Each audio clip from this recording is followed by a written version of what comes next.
Assalamualaikum warahmatullahi wabarakatuh. Perkenalkan, saya Lenia Triputri Nur Hidayat dari Manajemen 19A.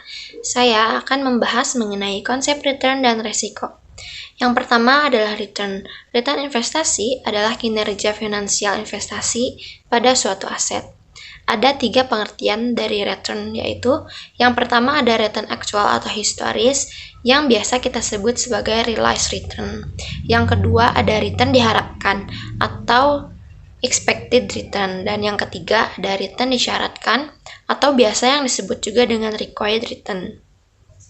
Return realisasi adalah return yang telah terjadi yang dihitung menggunakan data historis, sedangkan return ekspektasi adalah return yang diharapkan akan diperoleh oleh investor di masa mendatang.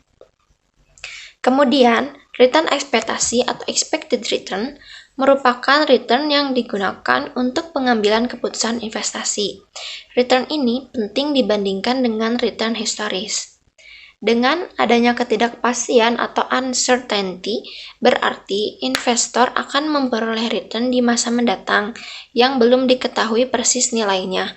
Maka, return yang akan diterima harus diestimasi nilainya dengan segala kemungkinan yang dapat terjadi.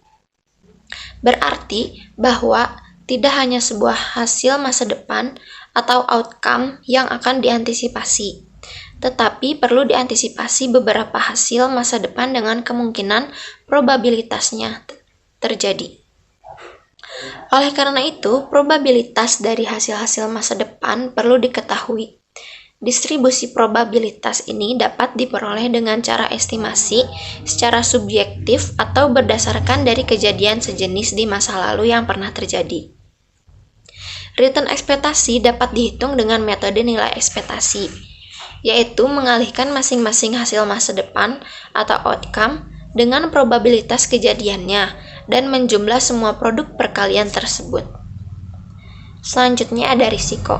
Return dan risiko merupakan hal yang tak terpisah karena pertimbangan suatu investasi merupakan trade-off dari kedua faktor ini.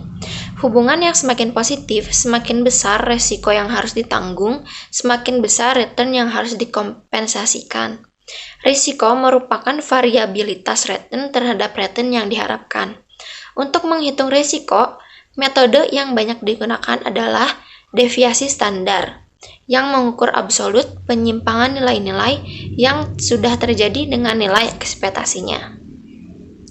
Kemudian ada risiko berdasarkan probabilitas. Deviasi standar dapat digunakan untuk menghitung risiko. Risiko juga dapat dinyatakan dalam bentuk varian, yaitu kuadrat dari deviasi standar dan disubstitusikan dengan probabilitas. Kemudian ada risiko berdasarkan data historis. Risiko yang diukur dengan deviasi standar yang menggunakan data historis. Nilai ekspektasi yang digunakan di rumus deviasi standar dapat berupa nilai ekspektasi berdasarkan rata-rata historis atau tren atau random walk. Kemudian ada koefisien variasi. Untuk melakukan analisis investasi, 2 faktor harus dipertimbangkan bersama-sama, yaitu return ekspektasi dan risiko aktiva.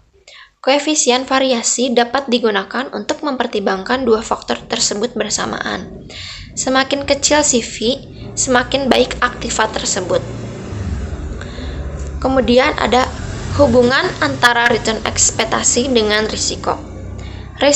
Return ekspektasi dan risiko memiliki hubungan yang positif. Semakin besar risiko suatu sekuritas, maka semakin besar return yang diharapkan.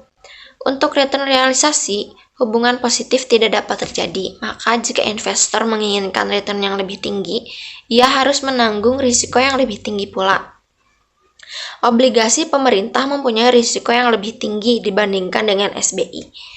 Obligasi yang dikeluarkan oleh perusahaan mempunyai risiko yang lebih tinggi dari obligasi pemerintah, sehingga return yang diharapkan juga akan lebih tinggi. Sedangkan saham lebih beresiko daripada obligasi perusahaan, karena harga saham yang sering berfluktuasi. Pemegang waran dan opsi menanggung risiko yang besar, yaitu risiko kehilangan.